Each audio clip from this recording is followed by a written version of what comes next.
awareness, let us pray.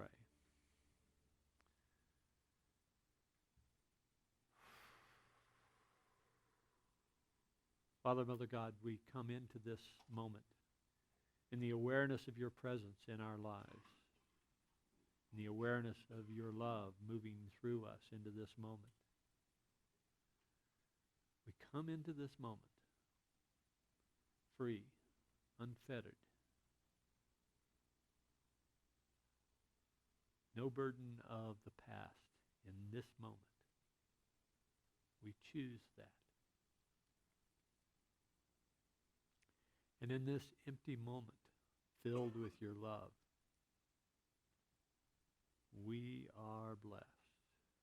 We are lifted. We are healed. And for this realization, we give thanks. And so it is that together we say, Amen. Well, the next, but not the last, step. Our series on healing is concluding today, but this is not your last step that I'm going to be describing. I'm describing a next step, and that next step is going to be the prelude to your continuing realization of healing. And the last three talks have been, one was focused on our exclusivities that we bring into our lives. The next was about bringing the concept of inclusivity into our lives. That is, not to be inclusive of these things but not those things, but rather to open up this idea that we are most healthy when we are including the all that is all, not just in terms of the spiritual realm, but as well as the worldly realm. And then last week I talked about the dissolution of the me to discover there is no other. And that realization is one that we're going to work on further today. But that step is the prelude then to your being open to that guidance that is always available to you to define what your particular next step is going to be. Because once you realize that there is no other, once you grok that, once you get that at a very visceral basis, at that level, you then are open to that guidance, which is always available to us. It's like the broadcast spectrum of the billions and billions of channels that you have available on cable TV. And all you have to do is to tune in to any given one of those channels, but all of those channels are available to you. So the concept of there being no other opens you to allow your channel selector to be very capable. Well, we've been talking about, oh, there it is. Thank you for whoever put that up where I could find it. We've been talking about the origin of the 11 nations within America, within the U.S., as being one of the reasons for the variety of worldviews that we have in America. We often hear this idea that, there is this American dream. Well, actually, there are a bunch of different American dreams. And those American dreams are related to the worldviews that arose out of these various nations. Those nations were each the source of these variety of values. I'm not going to spend any time on that, just to remind you that we have talked about that. So, we've had this concept then of being exclusive of becoming inclusive and then dissolving the other. So what is our next step? What do you think this last stage of the general recipe is? You're writing my talk for me now, so be creative. I'm sorry? Allowing. Okay? Recognizing diversity. Okay?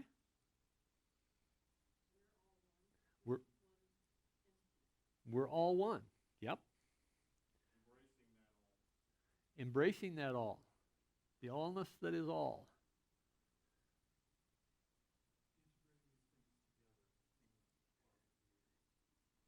Integrating these into our worldview. Anything else? Has forgiveness come across anybody's mind thus far? Came across my mind, at least that was when I was preparing the talk, it came across my mind. So we're going to go with that, okay, because I'm prepared for that one. We have a coming out of these 11 worldviews, or if you will, the basis of many worldviews that are sourced in these 11 sets of values that people in various geographies not adhere to, but are exposed to at least. We have out of this an opportunity to realize that every one of those worldviews is a valid one. I said this in the prior 2 weeks. It's a valid worldview. We may not agree with that worldview, but nonetheless, that worldview was arrived at through the experiences, through the teachings, and through the beliefs that any given person holds. So we encounter a different worldview, and that different worldview seems to be foreign to us to one extent or another, until we delve into why that worldview arose, why that person held that worldview. And we can gather that insight by understanding the other person's experiences, understanding the other person's values, understanding the other person's beliefs. And in that exploration, we truly come to a more negotiable position that we are willing to accept the validity of that worldview. Not the acceptance, not at least not the agreement with, but at least the validity of that worldview. Well, this variety of worldviews and the conflict that arises in the clashing of those worldviews is an opportunity for us to realize that it is our own choice as to whether or not we allow the conflict to affect us, whether or not we allow the divergence of those beliefs, of those values, of those experiences, whether or not we allow those to draw us apart. A Course in Miracles has several fundamental principles, but perhaps the most fundamental principle of A Course in Miracles is that we are all part of, an intimate part of the Godhead. We are all part of God. God is present in each and every one of us. It is up to us to slough off all of the illusions that keep us from that realization. So we have this principle that we are all part of God.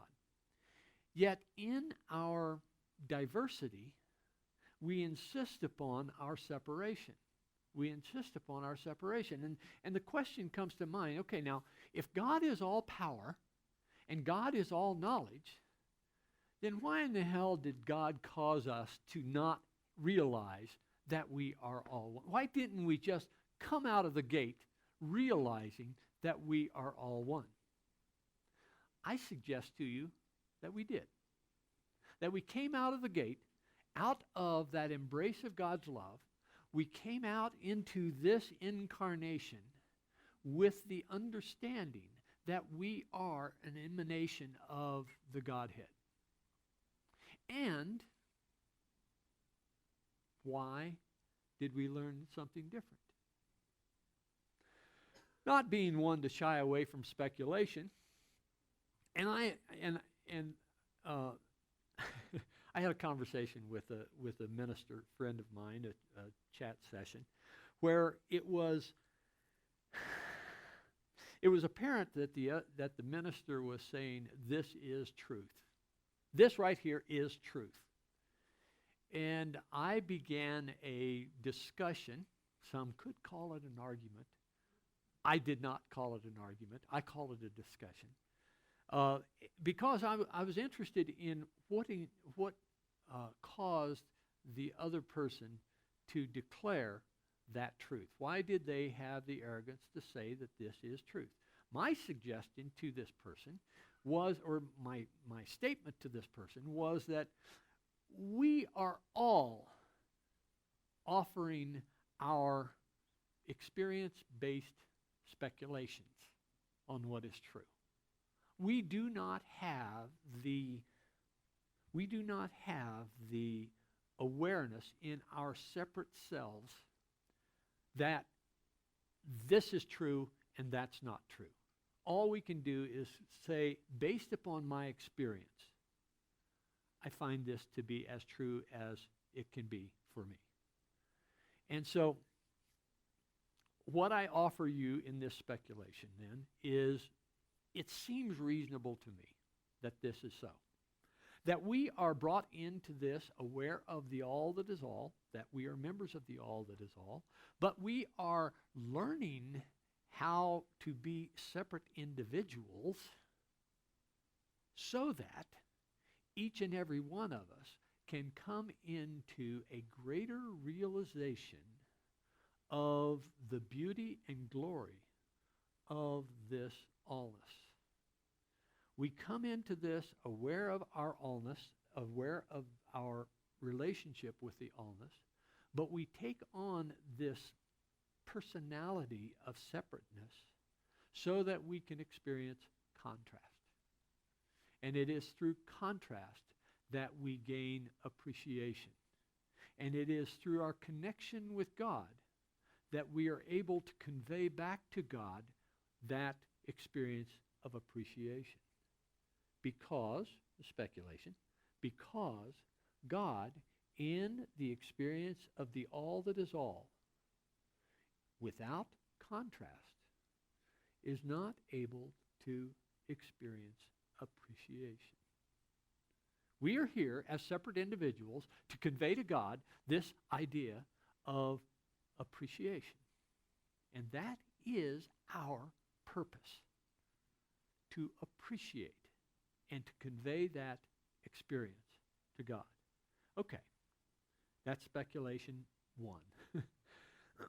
So, God is all that is all. There is no part that God is not. There is no place that God is not. There is no time that God is not. Yet, we individually see ourselves as separate and apart. We have our 11 sets of values. What are we doing there? Would you please stop that? Well, you guys have seen the talk. Okay, so...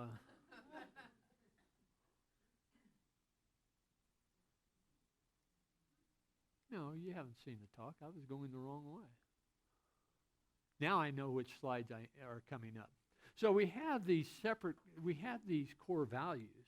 And these core values establish these worldviews, and it is the worldviews that then we seem to be in conflict. But if we are to overcome this sense of our worldviews being truth for us, and therefore any other worldview to be in conflict with us. If we're going to overcome that, what we need to do is we need to dissolve this sense of other. Identify or acknowledge that those worldviews are valid, not necessarily that we accept those, but in our own experience, we can say, this is what I hold to be true. It's not truth, it's what I hold to be true. Can we allow ourselves that freedom to say that these beliefs that I have are merely my perception of my experience and the results of my experience in this reality? These perceptions that I have are mine exclusively because they are part of, they're based on my beliefs, which may or may not be unique. They're based upon my values, which may or may not be unique. And they're based upon my experience, which absolutely is unique. So my worldview is a unique worldview. May have characteristics shared by others. So in that sense of separation, my worldview is a unique worldview. But that worldview does not have to conflict with others. It does not have to be the basis of conflict with others. It can, in fact, be just another picture on the wall. This is my worldview. That's your worldview. That's his worldview. That's her worldview. Aren't those interesting? And we can take that approach. Aren't those interesting? Wow.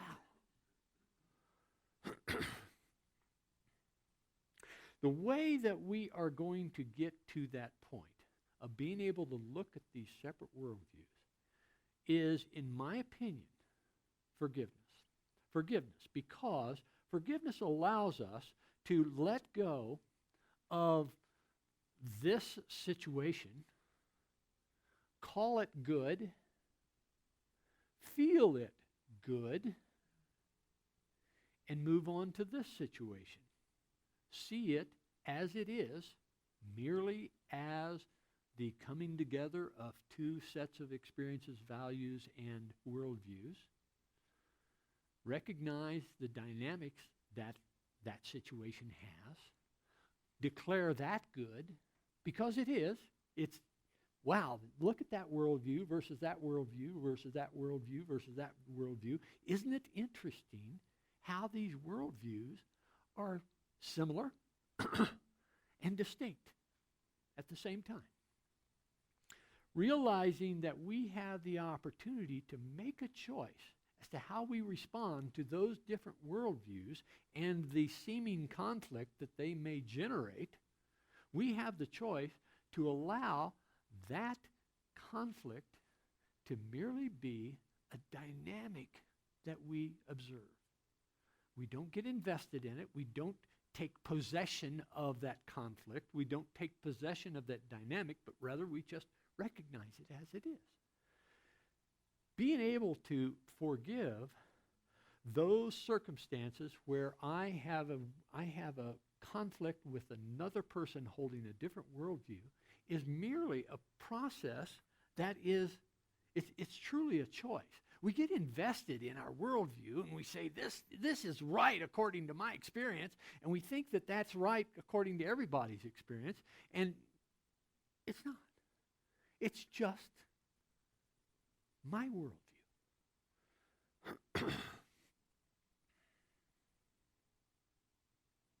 Course in Miracles talks about fear and love being the two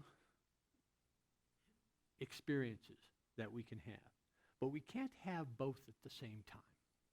We can either have the experience of fear, where my worldview is clashing with that worldview, and I'm concerned that worldview is going to come to dominate my worldview or something, I don't know, but I'm going to be afraid of it anyway. Or we can choose to love, allow unconditional love to flow through us, and recognize that this worldview is different from that worldview, But this worldview has these things that my experience has taught me to be true. But that worldview has those things that based upon experiences that this person, well, that person must have had a really interesting life to come up with those experiences, to hold those values, to see those, to have those beliefs, to formulate that worldview. Let me know more. You see, when we are able to ask the question, what was the basis of that, we're opening ourselves to having an appreciation for that person or this person's worldview, life experiences, values, and beliefs. We have that opportunity. We can make that choice. It's just that. We can make that choice. So, here we have the opportunity then to say, okay, forgiveness. Okay, forgiveness. Got it. Okay, I need to forgive. Well, forgiveness is really found in the foundation of many different traditions. In the Bhagavad Gita, chapter 10, Krishna is talking to Arjuna, and Krishna is the incarnation of the Godhead. Okay, Krishna is the charioteer of Arjuna. Arjuna is a prince who is leading his side of the family into battle the following day, and Krishna and Arjuna are going through the to-be battlefield at night, seeing the fires of the opposition and the fires of the allies arrayed on the opposite sides of the valley. So Krishna is saying to Arjuna, discrimination, wisdom, understanding, forgiveness, truth, self-control, and peace of mind, pleasure and pain, birth and death, fear and courage, honor and dishonor, nonviolence, charity, equanimity, contentment, and perseverance in spiritual disciplines. All the different qualities found in living creatures have their source in me. Each and every one of us will look at that list. Discrimination, yeah, that's a good thing. Wisdom, yeah, that's a good thing. Understanding, forgiveness, truth, self-control. All of these things are good things, right? Then we come to the list of opposites: pleasure and pain, birth and death, fear and courage, honor and dishonor. Those are acknowledged. I mean, we have those in our experience. And then charity, nonviolence, charity, equanimity, contentment, and perseverance in spiritual disciplines. All of these qualities, we can say, yeah, those are good qualities. Those are found in virtually all of the spiritual traditions. Why? Because people have recognized those characteristics to be a positive influence on their lives. They have written it into their scripture. They have expressed this as the expression of the Godhead in their various spiritual traditions. Forgiveness is indeed an important part of every spiritual tradition. And it is an important part because it, in the concept of the Course in Miracles, it allows us to dissolve the power of the ego. The ego being that aspect of consciousness which insists upon separation from each other and from God. The ego arose in this grand design offered by the all that is all knowledge, all power, all presence, that all that is all offered us the ego as a means of building up our sense of separation so that we could have a greater sense of contrast.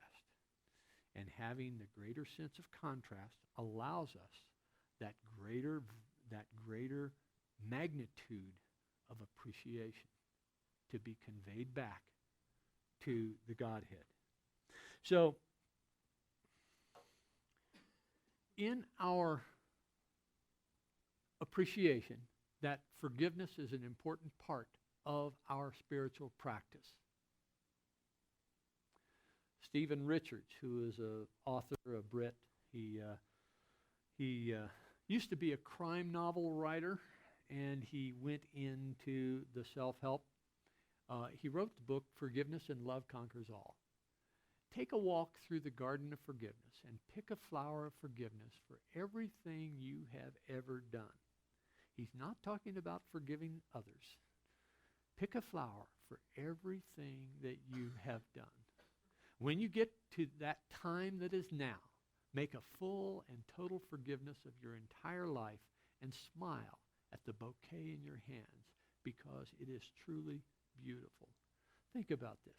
We have in our life experience all of these things that we have done that we look back on, and we may have some degree of regret. We may have some degree of questioning as to how I could have done that. What mindset was I in at the time that I did that? We have the opportunity to look upon each and every one of those circumstances and see that to one extent or another, they have provided us with an opportunity to grow. They have provided us with, if you will, something to polish our personage, something to polish our awareness. They have, to one extent or another, offered us the opportunity to be more conscious than we were before. Each and every one of those circumstances has provided us with a learning opportunity. Now, forgiveness of self is the most difficult thing that we can do. Because we look back on it and we say, well, I should have known better. Or we look back on it and we say, what was I thinking? Or we look back on it and we say, man, if I just taken a breath and let myself be a little bit more peaceful in that moment, the outcome would have been different. But if the outcome was different, you wouldn't be where you are today.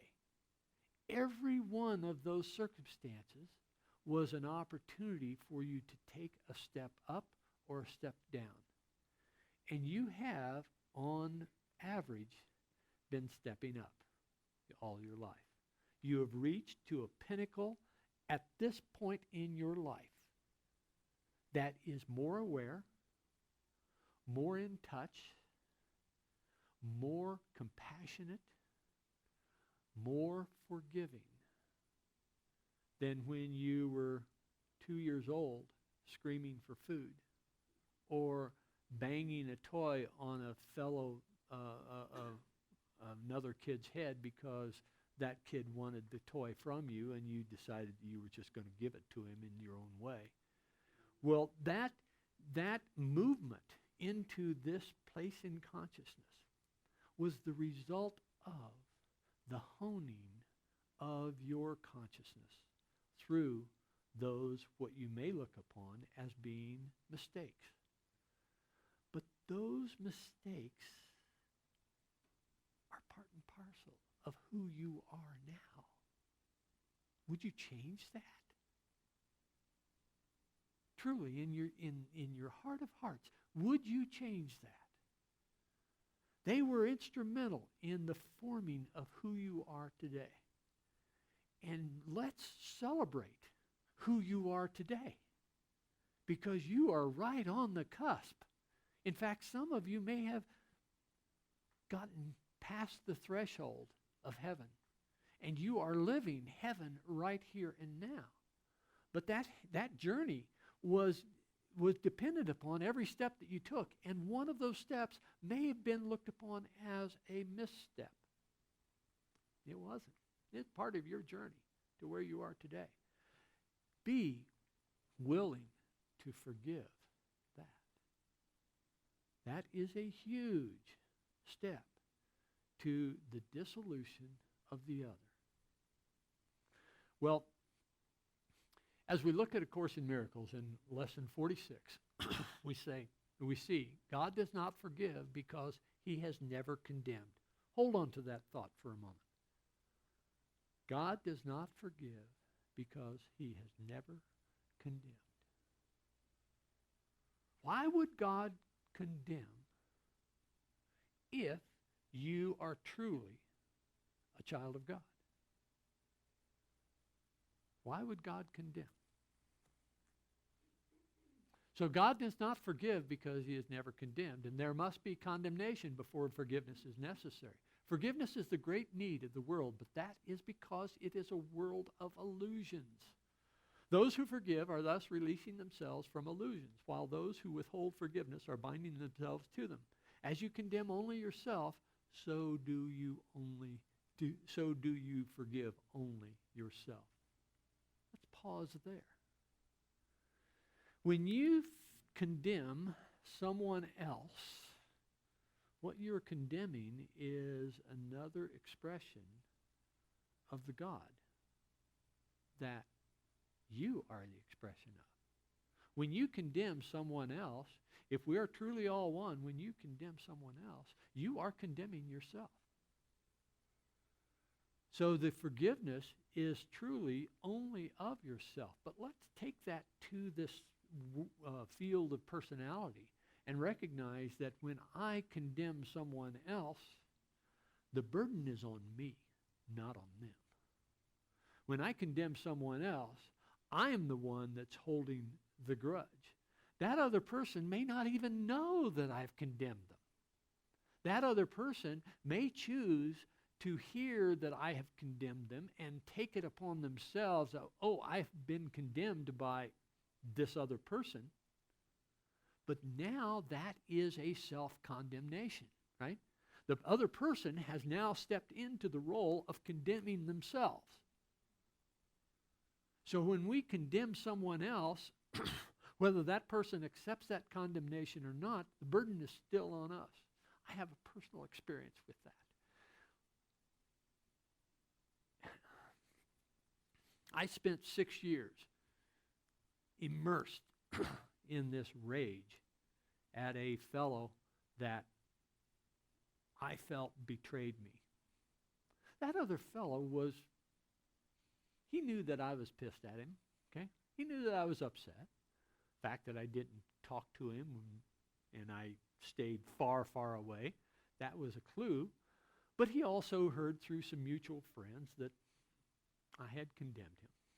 Well, it turns out that he knew that, but he didn't let it bother him. I was the one that was immersed in rage. He wasn't. He was going about his business, having a good life, enjoying himself, being successful. It was only when I realized that, wait a minute, the burden is on me. I'm the one that's carrying this load. I must forgive in order to let go of this load. Turns out that that person and I and his wife, we got together one night and we talked about it, and he expressed his perceptions of what happened, and I expressed my perceptions of what happened. We had a mutual cry. I mean, we literally were there crying with each other because we realized that we had lost 6 years of a great relationship. Turns out that relationship began a healing process, and over the course of several years, that healing seems to have been completed. Turns out that person was the one that financed the purchase of this church. Turns out that person, he and his wife, and Linda and I had dinner on Wednesday night, and it was Friday night, and it was just like old times, right? We laughed, we shared these delightful stories of what's going on in our lives now, and we were not necessarily back 40 years ago, but we were in that same connectedness that we had prior to this sense of betrayal. That burden is no longer with me. I am no longer carrying that rage. And while I could feel justified and I could re-condemn, I mean, I could go back and I could list all the reasons why that betrayal was inappropriate. but it wouldn't mean anything to me now. I'd let go of it. But at the same time, I recognized that, that was my choice to condemn him. And I could be upset about that. But I'm not. Why? Because I recognize that that was an important part of my journey. It was an important part of my journey. And it is up to each of us to recognize those touchstones of our journey and appreciate them. Oh, I thought there was another quote from A Course in Miracles, but there's not. Wait a minute. There is another quote there. Oh, well. It's 10 minutes after 11 anyway, so we'll pull this together. This process of self-acceptance, self-forgiveness, is the final step to the dissolution of the other, when we fully realize that. And this process of self-forgiveness is one that is essential for our spiritual progress. We've come to this point in time. We are ready to dissolve the barrier that will lead us to the next step. And that next step will be complete when we forgive each and every one of our mistakes. They weren't mistakes, but on this side of that self-forgiveness, they look like mistakes. On the other side of self-forgiveness, they were just stepping stones. Look upon them as stepping stones to where you are in consciousness today. And we'll have our meditation. As we let us step into this process of self-forgiveness. And we can take any event in our lives and we can look upon that event if we have declared it a mistake or if we have condemned ourselves for it. Let us hold that circumstance in mind. And let us realize that that indeed was a stepping stone on our journey. That mistake was an important part of how we got to where we are today. So let us just take that event in your own mind. Take that event and look at that event not as a mistake, but look at it as you did what you thought was necessary at the time. That's all. You did what you thought was necessary at the time.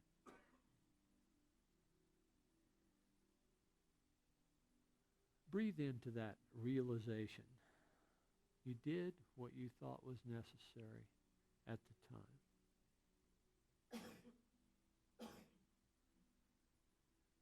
Without that step,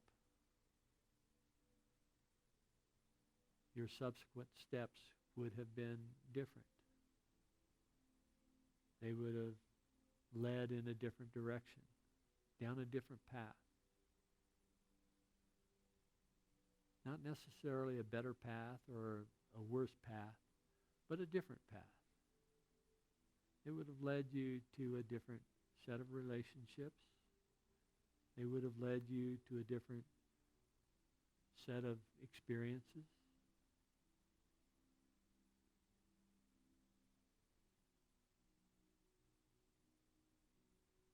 But they didn't. You are here because of that and subsequent steps.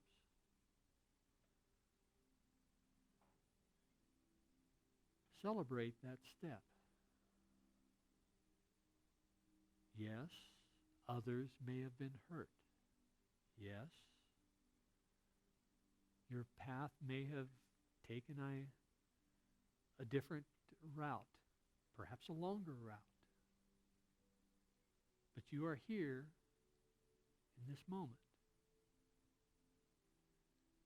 as a result of each and every step that you have taken on the journey. Each and every step is worthy of celebration. You are a survivor.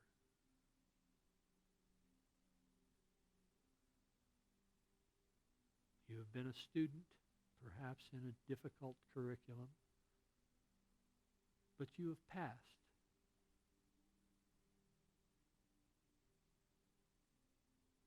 You are here now. Celebrate. Allow love to flow through you into this moment. Unconditional love flowing through you in this moment. This unconditional love is the healing ointment of each and every condemnation. Let that unconditional love flow now, here, now.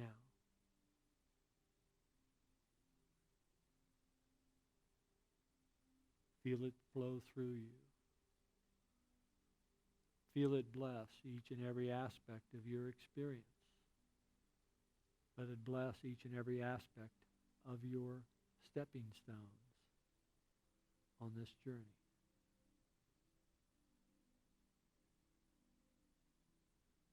You are the magnificent result of your experiences, your values, and your beliefs.